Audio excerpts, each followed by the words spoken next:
do. The 29th Connecticut. Hi, Chris Barlow. Hi. Introduce yourself to everyone and tell them what you do. Hi, my name is Chris Barlow, and in this capacity, I am the co-founder of the Berlin Equity Action Team, which is a social justice and equity group that was formed in our little small town in upstate Berlin, Connecticut, outside of Hartford. We formed our group after a social justice and equity committee that was run by the Board of Ed of our own town dismantled it. Conservatives felt that the topic was a little too dicey and too hot for our small little town, and a bunch of us stood up and said that the work needed to continue. We decided to make an impact in the town, and we formed our first Juneteenth series in 2021 when it was a first federal holiday. We wanted to tell our mostly white town what the reason of Juneteenth was and why we were doing that. And then we made our film in our second year to really kind of tell the story more of a story that came to us from our local historical society about 11 African American men who served in the 29th Connecticut Regiment. It was kind of an untold story, and we felt we needed to take it to create a film in order to tell that story. Mm-hmm. Now, your day job, one of the many ones, has you in the financial industry, does it not? It does. And what do you do specifically? I lead digital for a small bank in Danbury, Connecticut, so I'm responsible for online and mobile banking for businesses and consumers. So here's a good question for you. For years I've been going to banks and financial institutions and saying, let's merge and try to see if we can help out independent filmmakers to try to get them funds for filming. What's the hang up? Because I feel like I constantly get a bridge where it's just like, yep, you can try to cross it, but we're not helping you. You would have to ask our community folks in our bank. I just thought he's financial. Let's ask him. However, I'm happy to answer that question. I think that banks in general tend to be very conservative, and they need to find projects that are going to really either make an enormous impact for them or something that's going to be able to be seen in their local communities. Sure. And I think that there may be some hesitation as far as that's concerned, but at the end of the day, most banks are looking for a really tangible return on investment, and if they don't see that right up front, they're going to pass on investing in things like that. I get you. Okay. Now, I also know that you have experience as a marketing manager. Now, this is a very crucial question because of where we are right now.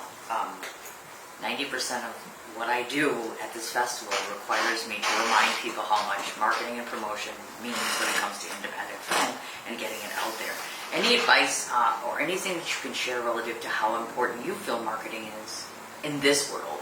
I think it's critical. I think that making sure that there's exposure, doing film festivals and Film Circus, I think is a great way to do that. So again, honored and pleased that you invited us to come and join your film festival here today, and making sure that we do a good job of making sure that we get exposure. So one example of that is part of our very busy weekend. We had one other film festival yesterday, and then we've also been part of our local town fair, which is in its 75th year, and we have been looping our film in the Historical Society's pavilion and had a bunch of folks come through, and about 50,000 of folks come through the Berlin Fair every year. So we're honored and happy that there were a bunch of folks who were able to see our film there. Nice, very nice. So yeah, marketing. I can't say it enough.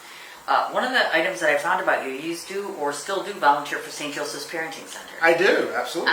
Okay, so we want to talk about that, but I also want to know, of all the places you could dedicate time to, why that? This one is a passion of mine. I volunteer to help out at-risk fathers, to help them really connect with their kids. So I was previously divorced, and it's important for me to be able to kind of give back and really kind of sit in the shoes of other dads who are struggling in order to spend time with their kids, and happy to be able to do that. Nice. How nice is that? Now, I've also learned some things about you.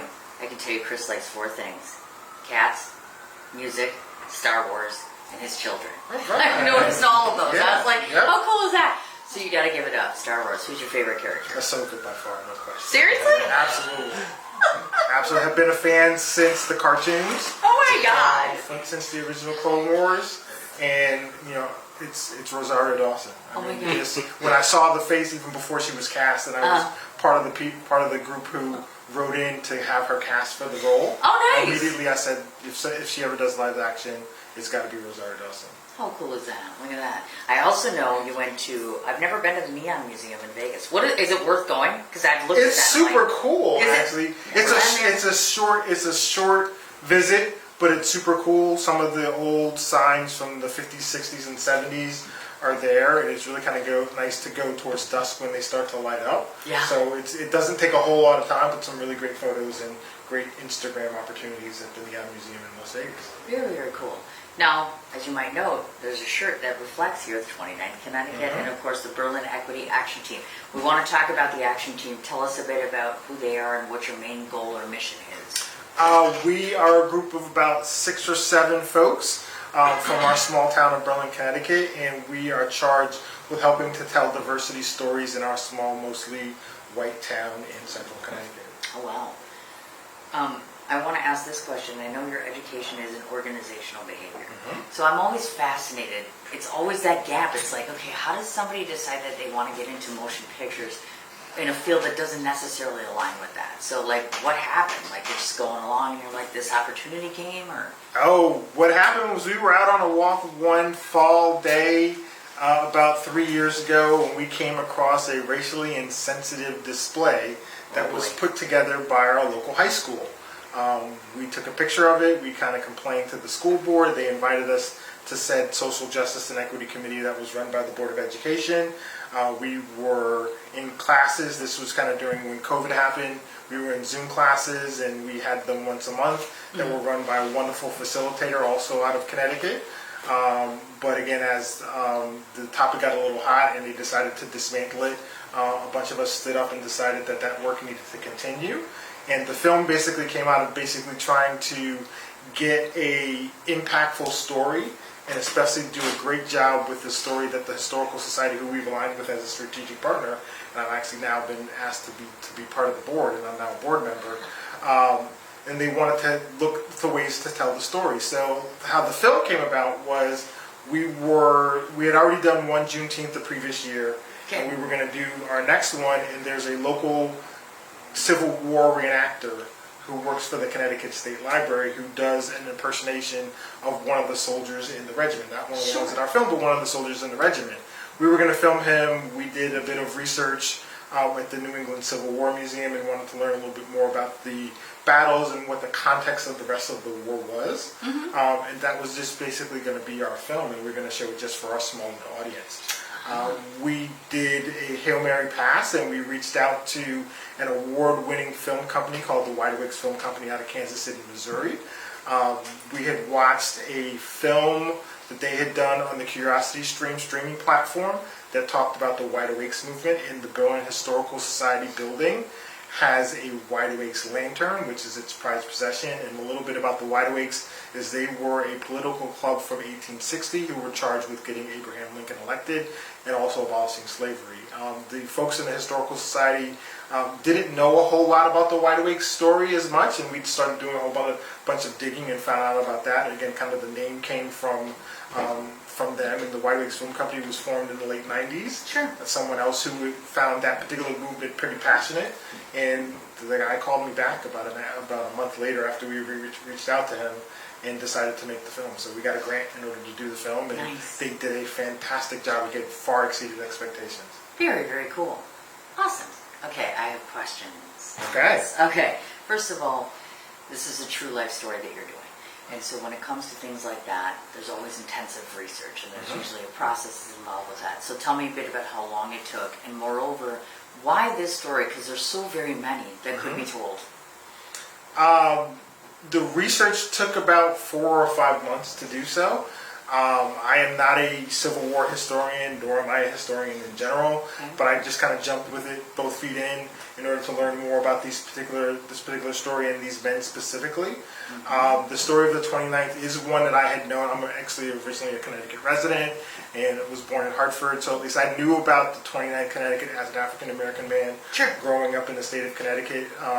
So at least was aware of it. I knew there was a monument in New Haven, Connecticut dedicated to the Connecticut 29th. However, there aren't a whole lot of books or articles or research, or there's not a film at all about them. And there's a group of descendants for the 29th, and we'd love to connect with them at some point. But we felt that the story was really poignant, and we chose it specifically for our town because there's a lot of military heritage in our town. And there are actually 3 monuments to wars in our town. One of them is arguably the oldest Civil War monument in the country.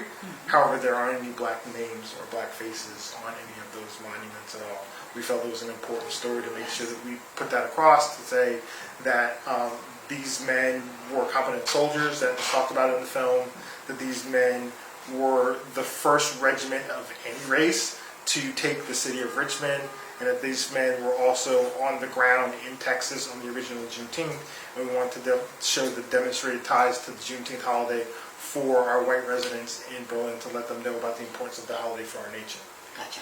Now, again, on the process side of things, we clearly have black and white filming, collection of different photos that you're going back and forth.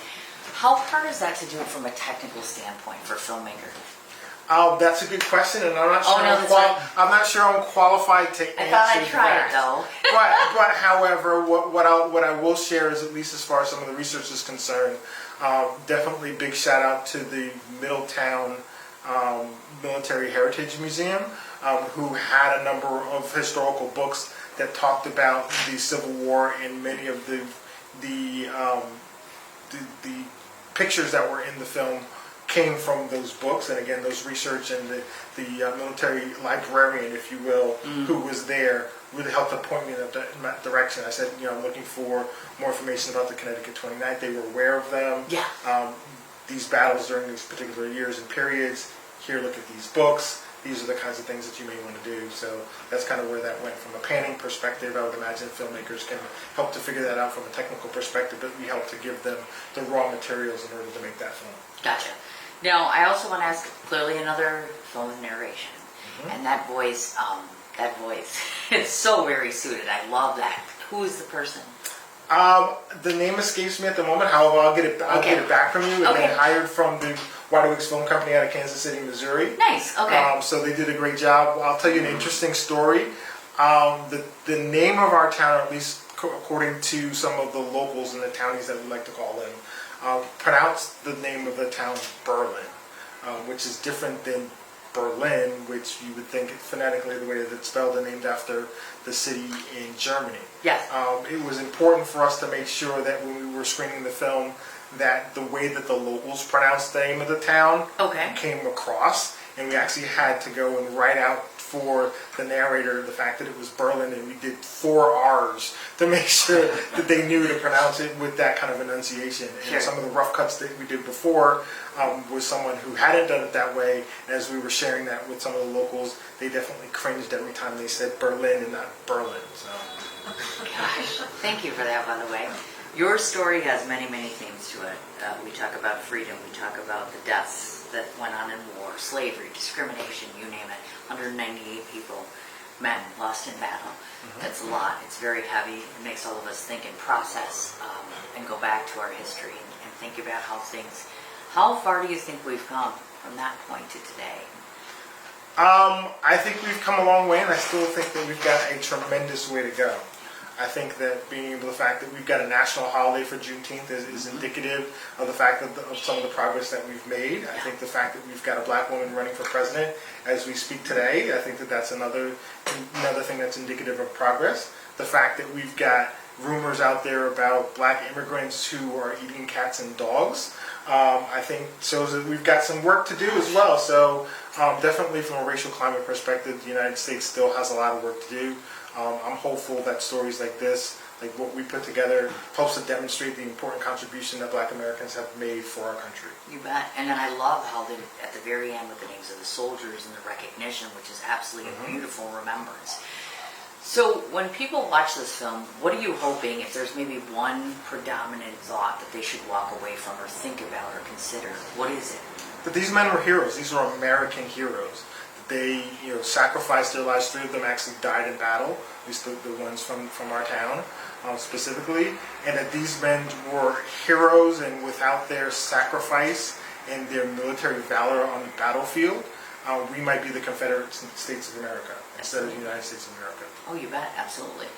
For us, all of us in this room, and anyone that will watch this interview, how can we help get the word out about what you're doing, what you're trying to do, what the mission is? As regular people, what can we do? You guys can help spread the word. Let us know more about being able to view our film.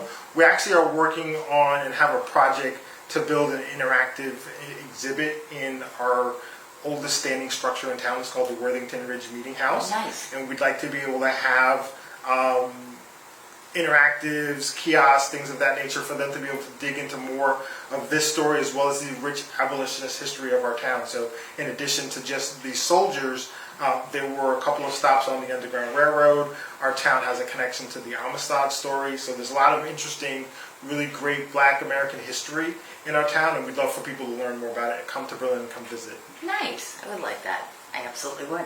Okay, we can stop that. Did you get an email from me?